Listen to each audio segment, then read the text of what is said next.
नमस्कार, आपका स्वागत है। दोस्तों, आज हम आपको सुनाने जा रहे हैं शनिदेव के जन्म की कथा। किस कठिन परिस्थिति में शनिदेव का जन्म हुआ और वे न्याय के देवता कैसे बने। सुनिए शनिदेव की महान कथा। जो भी इस कथा को ध्यान से पूरा सुनता है, शनिदेव उस पर कुदृष्टि कभी नहीं डालते हैं, बल्कि जीवन भर शनि महाराज उनकी सहायता करते हैं, रोग दोषों से रक्षा करते हैं, उस पर लगे सभी झूठे आरोप नष्ट हो जाते हैं, व्यक्ति को समाज में सम्मान और कीर्ति तुरंत ही प्राप्त हो जाती है। इसीलिए शनिदेव की कृपया पाने के लिए आप भी इस कथा को ध्यान पूरा अवश्य सुने और वीडियो को लाइक जरूर करें। तो चलिए आपको सुनाते हैं शनि महाराज की कथा। प्राचीन काल की बात है। स्वर्ग के आकाश में भगवान सूर्यदेव अपने असाधारण तेज और प्रकाश के साथ देदीप्यमान थे। उनका तेज इतना प्रखर था कि देवों और मानवों सबके लिए वे जीवन के स्रोत थे। सूर्यदेव का विवाह विश्वकर्मा की पुत्री देवी संज्ञा से हुआ था। संज्ञा कोमल स्वभाव की थी और पतिव्रता थी, परंतु सूर्यदेव के तेज को सह पाना उनके लिए दुष्कर होता जा रहा था। सूर्यदेव के प्रकाश और ताप से संज्ञा दिन प्रतिदिन अधिक व्याकुल रहने लगी। सूर्यदेव अपने तेज में मग्न थे, लेकिन संज्ञा मन ही मन बहुत विचलित थी। एक दिन सूर्यदेव ने संज्ञा से स्नेहपूर्वक पूछा, देवी, तुम इतनी चिंतित और थकी थकी सी क्यों दिखती हो? संज्ञा में साहस नहीं था कि वह सूर्यदेव से अपनी व्यथा को कह सके, परंतु मन में वह लगातार सोच रही थी कि सूर्य के तेज को कैसे सहन किया जाए या कम किया जाए। समय के साथ संज्ञा ने सूर्यदेव के 3 संतानों को जन्म दिया। 2 पुत्र वैवस्वत मनु एवं यमराज और 1 पुत्री यमुना। मातृत्व के बावजूद सूर्य की प्रचंड तपिश उन्हें सताती रही। अंततः संज्ञा ने एक कठिन निर्णय लिया। उन्होंने निश्चय किया कि वे तपस्या द्वारा अपनी शक्ति बढ़ाएंगी या ऐसा उपाय निकालेंगी कि सूर्यदेव का तेज किसी प्रकार कम हो सके। लेकिन बच्चों को छोड़कर तप करने जाना सरल नहीं था। एक दिन देवी संज्ञा ने निश्चय किया कि वे अपनी छाया को अपने स्थान पर छोड़कर कुछ समय के लिए संसार से ओझल होंगी। तभी संज्ञा के शरीर से धीरे धीरे एक परछाई प्रकट होने लगी। यह संज्ञा के ही समान स्वरूप वाली स्त्री थी, जिसका नाम संज्ञा ने प्रेम पूर्वक छाया रखा। छाया वास्तव में संज्ञा की ही संवर्णा प्रतिछाया थी। संज्ञा ने छाया को विनम्रता से कहा, हे छाया, तुम मेरा रूप लेकर सूर्य देव की सेवा करना और बच्चों का ध्यान रखना। जब तक मैं लौट ना आऊं, तुम ही इनकी माता और मेरी प्रतिनिधि बनकर रहना। छाया ने विनम्रता से सिर झुकाकर उत्तर दिया, आप निश्चिंत रहें देवी, मैं आपके धर्म का पालन करूंगी, परंतु यदि कोई समस्या आई तो? संज्ञा ने गंभीर स्वर में कहा, यदि कोई बड़ी विपत्ति हो तो मुझे स्मरण करना, मैं तुरंत उपस्थित हो जाऊंगी, किंतु ध्यान रहे सूर्य देव को हमारे अंतर की भनक न लगे। छाया ने वचन दे दिया। इस प्रकार संज्ञा अपनी जीवन छाया को घर और परिवार की जिम्मेदारी सौंपकर वहां से प्रस्थान करने को उद्यत हुई। संज्ञा छिपते छिपाते अपने पिता विश्वकर्मा के घर पहुंची। पिता ने अकस्मात बेटी को द्वार पर देखा तो चकित रह गए। विश्वकर्मा ने कड़क आवाज में पूछा, बेटी, तुम यहाँ बिना सूचना क्यों आ गई? पतिगृह छोड़ना अक्षम्य है। व्यथित संज्ञा ने उत्तर दिया, पिताश्री, सूर्य देव के तेज से मैं अत्यंत पीड़ित हूँ। उनकी अनंत प्रताप ज्वाला में मेरा जीवन दूसरा हो गया है। मैंने आपकी आज्ञा बिना ही घर छोड़ दिया, यह मेरा अपराध है, किंतु मेरे स्थान पर मेरी छाया मेरे पति और बच्चों की सेवा कर रही है। विश्वकर्मा यह सुनकर क्रोधित हुए। उन्होंने समझाया कि पति को बिना बताए त्यागना और पिता के यहाँ आना धर्म के विरुद्ध है। विश्वकर्मा ने आदेश दिया कि संज्ञा तुरंत अपने पति के पास वापस जाए। संज्ञा ने पिता की डांट तो सुन ली, पर मन में ठान लिया कि सीधे सूर्य के पास नहीं लौटेंगे। उन्होंने निश्चय किया कि पहले अपनी क्षमता बढ़ाने हेतु कठोर तपस्या करेंगी। फिर देवी संज्ञा वहां से चुपचाप निकल भागी और उत्तर कुरु के घने जंगलों में जा पहुंची। अपने रूप लावण्य के कारण किसी उपद्रव से बचने हेतु संज्ञा ने वहां एक घोड़ी अश्विनी का रूप धारण कर लिया। घोड़ी के रूप में देवी संज्ञा ने सूर्यदेव के तेज को सौम्य बनाने के उद्देश्य से कठोर तप आरंभ कर दी। वह घोर तपस्या में लीन हो गई। सूर्योदय से सूर्यास्त तक अनवरत ध्यान, ना दिन में अन्न ग्रहण, न रात में विश्राम। संज्ञा का एकमात्र लक्ष्य था कि उनकी तपोशक्ति से कोई ऐसा समाधान निकले जिससे सूर्यदेव का तेज शीतल हो या उन्हें सहन करने की शक्ति मिले। उधर संज्ञा के महल से अचानक गायब हो जाने पर भी सूर्यदेव को जरा भी आभास नहीं हुआ कि उनकी वास्तविक पत्नी वहां नहीं है। छाया ने बड़ी कुशलता से संज्ञा के स्थान पर स्वयं को ढाल लिया था। वह संज्ञा के समान ही बोली चाली और व्यवहार करती, बच्चों की देखभाल करती और सूर्यदेव की सेवा करती थी। सूर्यदेव प्रसन्न चित्त थे कि संज्ञा अब पूर्व जैसी परेशान नहीं लग रही। उन्होंने सोचा शायद समय के साथ संज्ञा ने स्वयं को अनुकूल कर लिया है। इस प्रकार छाया के साथ सूर्यदेव का गृहस्थ जीवन सुचारू रूप से चलने लगा। समय बीतने लगा। संज्ञा के छोड़े हुए तीनों बच्चे यम, यमुना और मनु छाया को ही अपनी जननी मानकर स्नेह करने लगे थे। छाया भी उनके प्रति पर्याप्त ममता दिखाती, किंतु हृदय में वह सदा सजग रहती कि वह मूल माता नहीं है। सूर्यदेव छाया के साथ वैसे ही व्यवहार करते जैसे पहले संज्ञा के साथ करते थे। छाया मन ही मन देवताओं के देव महादेव शिव की परम भक्त थी। संज्ञा के वचन के अनुसार वह तन मन से सूर्यदेव की सेवा तो करती, पर हृदय में भगवान शिव की आराधना प्रतिपल चलती रहती। कुछ समय बाद छाया एक दिन अप्रत्याशित रूप से स्वयं को गर्भवती अनुभव करने लगी। सूर्यदेव के तेज से वह गर्भ काफी ऊर्जावान था। छाया ने मन ही मन भगवान शिव को स्मरण किया और निश्चय किया कि वह इस गर्भस्थ शिशु के लिए कठोर तप करेगी ताकि बालक को शिव की कृपा प्राप्त हो और कोई अनिष्ट न हो। अब छाया प्रतिदिन सूर्यलोक में रहकर भी घोर तप का पालन करने लगी। गर्भवती होने के बावजूद छाया प्रातःकाल सूर्य की पहली किरण के साथ उठती और भगवान शंकर का ध्यान करती।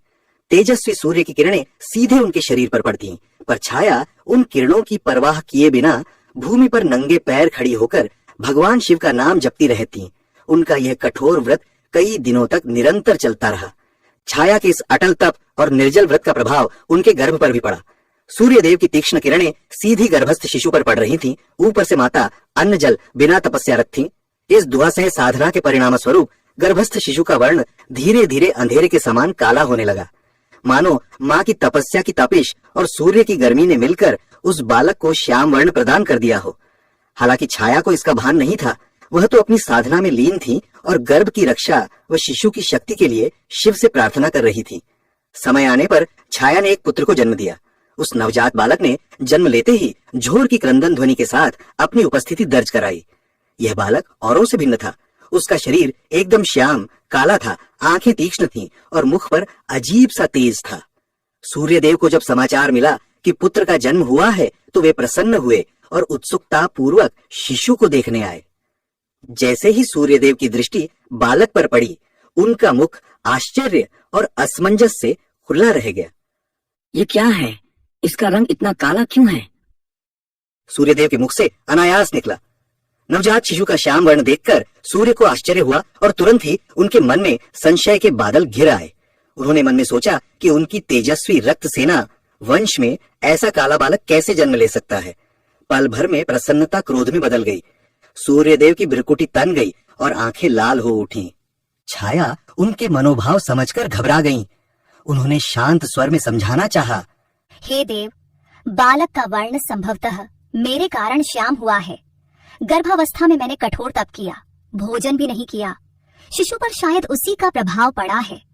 पर क्रोध में अंधे हो रहे सूर्यदेव पर छाया की बातों का कोई असर नहीं हुआ। सूर्यदेव एक कदम आगे बढ़ाए और गर्जना करते हुए बोले, झूठ मत बोलो। तुम्हें लगता है मैं अज्ञानी हूँ? अवश्य ही यह मेरा पुत्र नहीं है। निश्चित ही तुमने मेरे पीठ पीछे कोई छल किया है। सूर्यदेव ने भरी सभा में अपनी पत्नी पर पराये पुरुष से संबंध का घिनौना आरोप लगा दिया। छाया यह सुनकर सन्न रह गई। उनके नेत्रों से अश्रुधारा बह चली। उसने हाथ जोड़कर सूर्यदेव को विश्वास दिलाने की चेष्टा की। स्वामी, ऐसा अनर्थ मत कहिए। मैंने सदा आपकी सेवा की है, आपका अनादर कभी नहीं किया। यह बालक आपका ही अंश है। लेकिन सूर्यदेव क्रोधांध थे। उन्होंने दासी सेवकों को आदेश दिया, इस स्त्री को और इसके काले बालक को महल से दूर ले जाओ। मैंने इसे अपना मानकर भूल की। सूर्यदेव ने नवजात को स्वीकारने से इनकार करते हुए छाया को तिरस्कार पूर्वक त्याग दिया। अपने ही पति के मुख से ऐसे कठोर वचन सुन छाया को मानो वज्रपात सा हुआ। उनकी आंखों से आंसू बहने लगे। उधर नवजात शिशु, जिसे अपमान का पूरा आभास तो नहीं था, लेकिन माँ के हृदय विदारक रुदन ने उसे व्याकुल कर दिया। वह भी जोर जोर से रोने लगा। तभी सूर्यदेव ने क्रोधित नजरें उस बच्चे पर डाली। उनकी आंखों में अब भी संदेह और घृणा थी। आश्चर्यजनक रूप से उसी क्षण बालक ने रोना बंद कर दिया और धीरे से अपनी आंखें खोल दी। उस शिशु की कोमल आंखों में अचानक एक भीषण अग्नि सी दैवी ज्वाला प्रकट हुई। यह बालक साधारण नहीं था। वह जन्म से ही तपस्विनी माता की शक्ति लेकर आया था। उसने अपलक अपने पिता सूर्यदेव की ओर घूर कर देखा।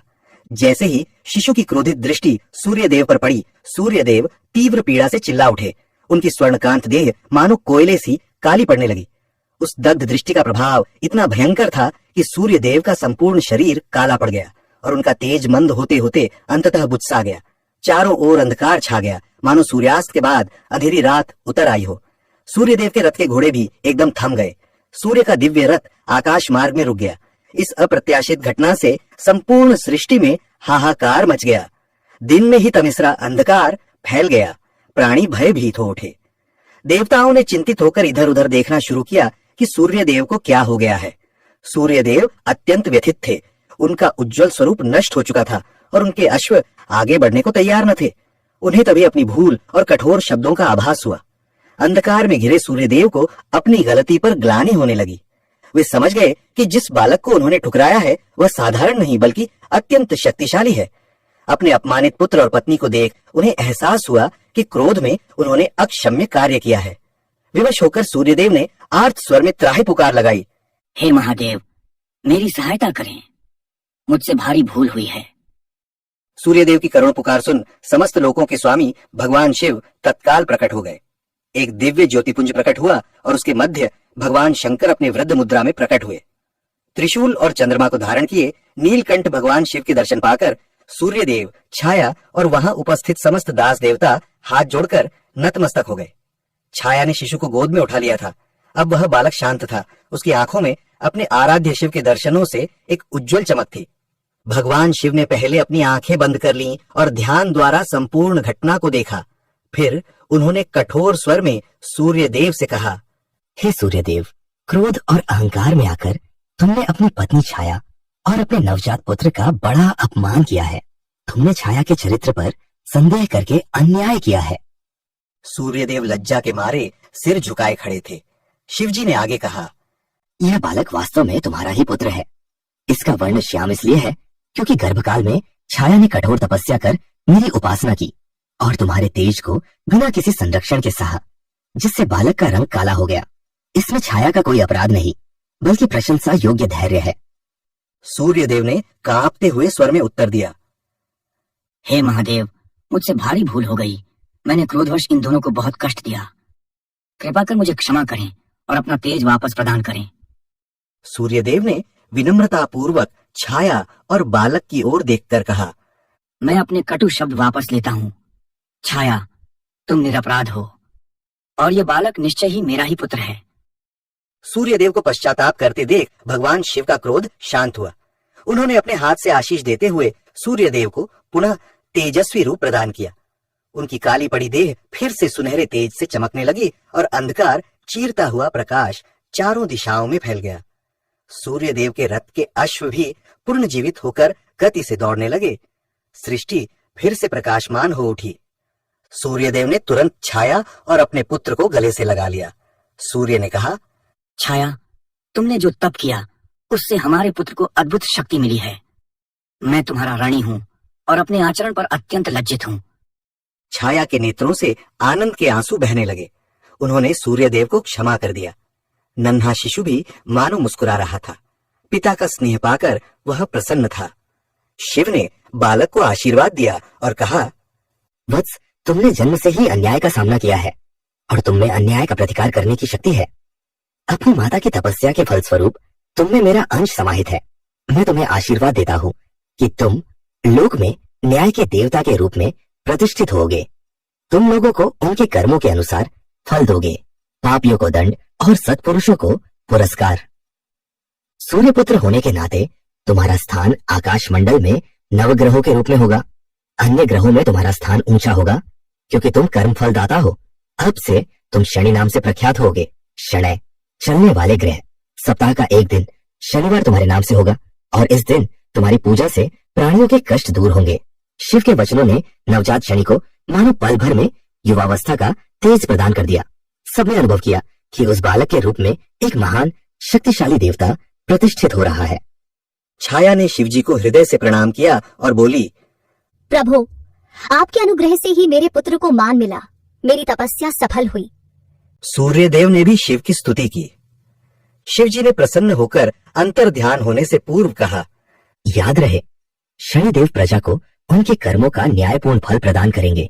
इनकी दृष्टि से कोई भी कर्म छिपा नहीं रहेगा। तुम सब इन्हें आदर दो। वहां पर उपस्थित जनों ने जय शनिदेव, जय सूर्यदेव और हर हर महादेव का उद्घोष किया। शिवजी अंतर ध्यान हो गए।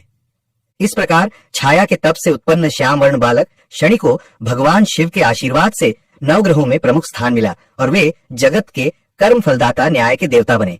कालांतर में जब असली माता संज्ञा अपनी तपस्या से लौटी तब समस्त परिवार में पुनर्मिलन हुआ। सूर्यदेव ने भी अपनी गलती से शिक्षा पाई और सभी संतानों को समान स्नेह दिया। शनिदेव अपने पिता सूर्य, माता छाया तथा जगत पिता शिव के प्रति पूर्ण भक्ति भाव रखते हुए अपने कर्तव्य पथ पर चल पड़े। वे न्याय के कठोर किंतु निष्पक्ष देवता के रूप में प्रसिद्ध हुए। गलत कार्य करने वालों पर उनकी दृष्टि टेढ़ी जरूर होती है, परंतु भक्तों एवं धर्मपरायणों के प्रति उनका हृदय दयालु है। आज भी हिंदू धर्म में शनिदेव को ऐसा ग्रह माना जाता है जो प्रत्येक प्राणी को उसके कर्मों का उचित फल देता है। शनिदेव की कथा हमें सिखाती है कि तप, धैर्य और भक्ति से प्राप्त शक्ति से अन्याय का अंत संभव है और ईश्वर के न्याय में प्रत्येक कर्म का फल अवश्य मिलता है। तो दोस्तों, उम्मीद है आपको शनिदेव की यह कथा पसंद आई होगी। वीडियो को लाइक जरूर करें और कमेंट में जय शनिदेव अवश्य लिखें। साथ ही वीडियो को परिवार के साथ शेयर करें और हमारे चैनल को सब्सक्राइब करें। आप सभी का धन्यवाद।